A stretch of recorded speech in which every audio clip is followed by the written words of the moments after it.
These are pan-seared scallops. It was at a very young age Ainslie Schafer quickly learned cooking was her passion.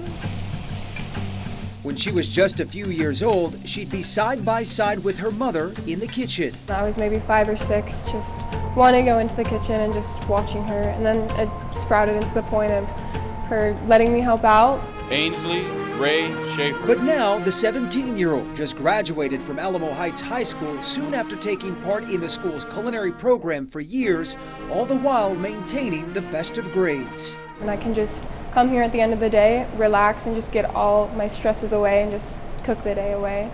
And I think that's really helped me a lot. As for what comes next, Ainslie has big plans that'll take her thousands of miles from home. I'm going to be moving to Paris, and I'll be attending École de Casse there.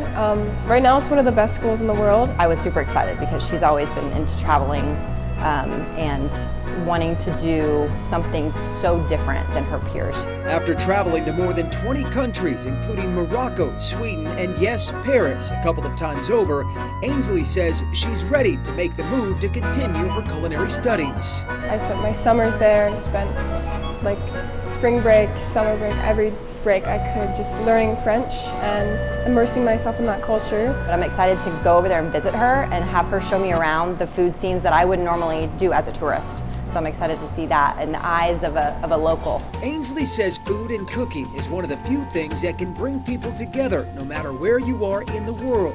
That's why she believes cooking is her calling. Founding a restaurant by myself would be amazing. I really believe that cooking and sharing my love through cooking is something that's really important.